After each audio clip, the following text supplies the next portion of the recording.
నమస్తే, welcome to Aadya TV. నేను miss వర్ణ. ప్రస్తుతం మనతో పాటు ఉన్నారు సినీ క్రిటిక్ విజ్ఞాన్ గారు. నమస్తే అండి. విజ్ఞాన్ గారు, సింగర్ సోను మీద దాడి జరిగింది అంటే లైవ్ బ్యాండ్ నడుస్తున్నప్పుడే దాడి జరిగిందని ఒక వార్త వచ్చింది. ఎందువల్ల అంటారు? ఆయన మంచి మ్యూజికల్ కన్సర్ట్ అనే పెట్టుకున్నారు ముంబైలో చెంబూర్ ప్రాంతంలో. సో అభిమానులందరూ వచ్చారు, అంత బాగానే ఉంది, ఎవ్రీథింగ్ ఈజ్ ఫైన్ అనుకునే టైంలో ఎక్కడైనా సరే సెలబ్రిటీలు రాగానే సెల్ఫీల కోసం వెళ్ళే వాళ్ళు ఉంటారు కదా. ఓ బృందం వచ్చాయన మెట్లు దిగేటప్పుడు అయిపోయింది కన్సర్ట్, మెట్లు దిగి అలా వెళ్ళే దగ్గర సెల్ఫీల కోసం కుర్రాళ్ళు వచ్చారు. ఇక వీళ్ళు ఆయన చుట్టూ బాడీ గార్డ్స్ వీళ్ళు కొంచెం అలౌ చేయాల, వద్దండి ప్లీజ్ అయిపోయింది, వెళ్తున్నాడు ఇప్పుడే, మాకు వేరే పని ఉంది, తొందరగా వెళ్ళాలి, అందుకే హడావిడికి వెళ్తున్నాం, ఇలా ఈ రకంగా వాళ్ళు వెళ్ళిపోతుంటే ఈయన కాలి ఏం చేసి ఆయన తోసేసిండు అనమాట మెట్లపై నుంచి తోసేస్తే ఆయన అలా పడడం, మళ్ళీ ఇటు చూడడం. అంటే ఆ తోసిన వ్యక్తి ఏంటంటే నేను అడిగితే నాకు కాదంటావా నువ్వెంత ఇదెంత అని చెప్పేసి ఆయనకు మండింది. ఆ ఎవరైతే ఈవెంట్ ఆర్గనైజ్ చేశారో ఎమ్మెల్యే తాలూకు మనుషులు, ఎమ్మెల్యే ప్రకాష్ వాళ్ళ అబ్బాయి, వాళ్ళ ఫ్రెండ్స్ వాళ్ళే ఉన్నది.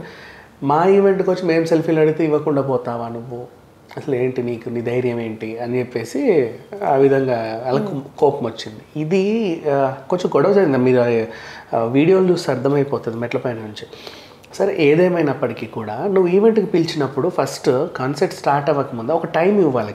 నెంబర్ 1 టైం ఇచ్చిన తర్వాత, ఇప్పుడు చాలామంది మనం కూడా ఈవెంట్లు చేస్తూ ఉంటాం. ఇప్పుడు మన సినిమాకి ఆడియో రిలీజ్ ఫంక్షన్ అనుకున్నాం, ప్రొడ్యూసర్ గెస్ట్లు ఎవరు వస్తారు, అందరు కలిసి ఫోటోలు దిగాకే వెళ్తారు, అంతే కదా, కామన్గా. అది కొంచెం ఇంకా లేట్ అవుతుంది, వాళ్ళకి ఏమైనా వేరే పనులు ఉంటే వాళ్ళు వెళ్ళిపోతారు.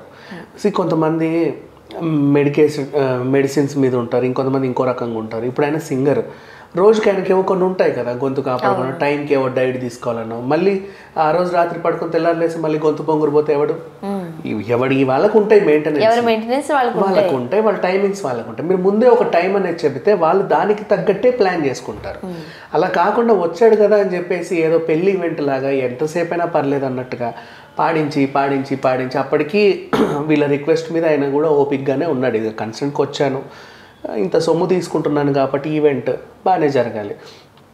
ఇక అది నార్మల్ ఏదన్నా ప్రైవేట్ ఆర్గనైజేషన్, ఒక ఈవెంట్ ఆర్గనైజేషన్ ప్రైవేట్ వాళ్ళు చేసిన ఈవెంట్ అయితే పద్ధతిగానే ముగిసేది.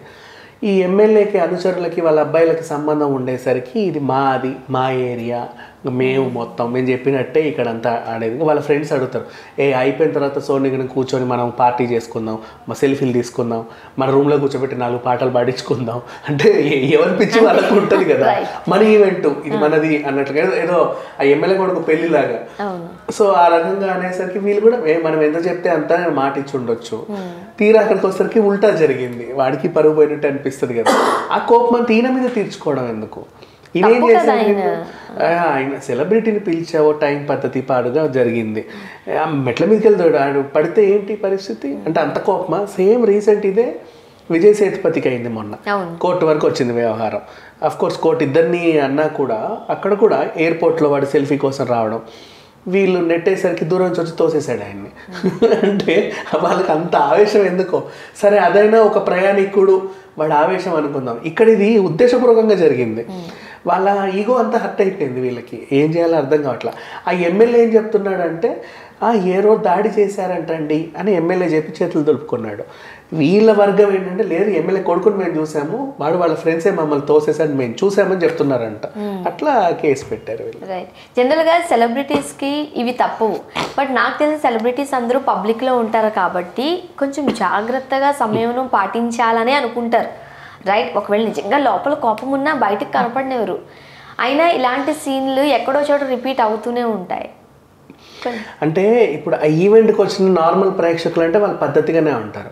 ఇప్పుడు ఫర్ ఎగ్జాంపుల్ న్యూ ఇయర్కి పబ్కి వెళ్ళారు అనుకోండి, బాడీ గార్డ్స్ ఉంటారు, వాళ్ళు టికెట్ కొన్నప్పటికీ కూడా ఇట్లాగే ఉంటారు. బాడీ గార్డ్స్ అంటే నోరు మూసుకొని కూర్చుంటారు, అది కామన్. అది ఆ పబ్ ఓనర్ వాళ్ళ పిల్లలు వచ్చారనుకో ఎలా ఉంటుంది, మమ్మల్ని నడ అని చెప్పేసి మాది అని చెప్పేసి అది వేరే ఉంటుంది, రుబాబు. ఇక్కడ జరిగింది అది యాక్చువల్గా. వాళ్ళ సిచ్యువేషన్లో ఆ ఎమ్మెల్యే కొడుకులు వాళ్ళంటారు, మిగతా పబ్లిక్ అంటే క్యాజువల్గా వెళ్తారు. ఆ బాడీ గార్డ్ నువ్వు మమ్మల్ని ఆపండిరా, మేము మాది ఈవెంట్, మేము ఎమ్మెల్యే ఇది అది ఇది అని చెప్పేసి అక్కడికి వచ్చి ఆ రుబాబు చూపించుకొని ఓవరాల్గా నేను హర్ట్ చేశారు. హర్ట్ చేశారంటే ఆయన ఒక 2 మాటలను వదిలేసినా బాగుండేది.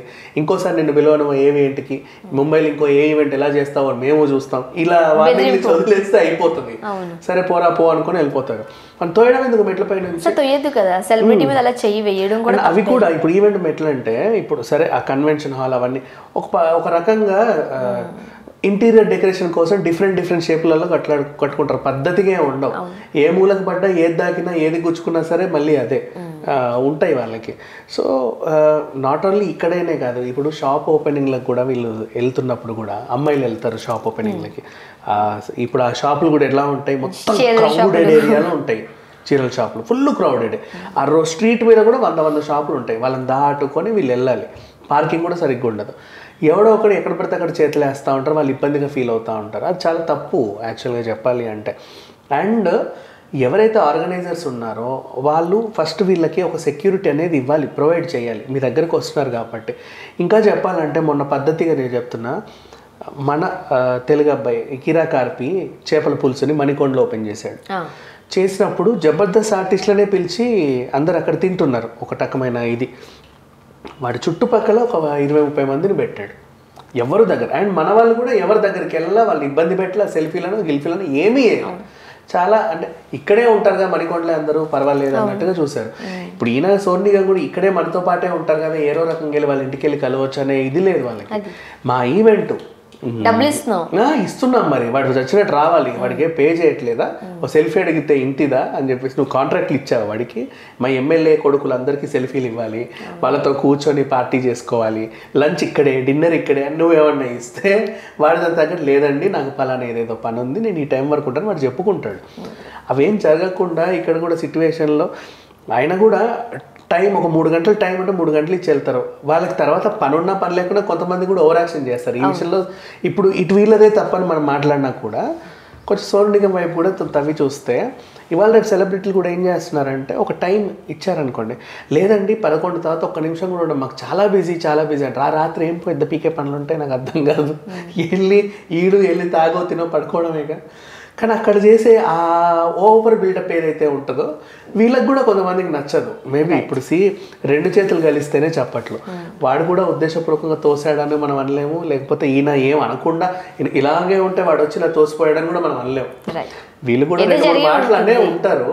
కాకపోతే ఇక ఎమ్మెల్యే కొడుకులు అనుచరులు అనేసరికి వాళ్ళ పార్టీ కాబట్టి ఆల్రెడీ ఆ రాత్రి ఫుల్గా వేసేసే ఉంటారు. ఇక తాగుడు మధ్యలో ఏదో ఈ గొడవ జరిగి ఈయన తాగుండడుగా పాట పాడాలి కాబట్టి వాళ్ళు తాగే ఉంటారు, ఇలా గొడవ జరుగుతుంటుంది. సో ఇలాంటివి జరుగుతున్నప్పుడు సెలబ్రిటీస్ కూడా ఎక్కడ పడితే అక్కడికి వెళ్ళడానికి కాస్త భయం ఉంటుంది కూడా.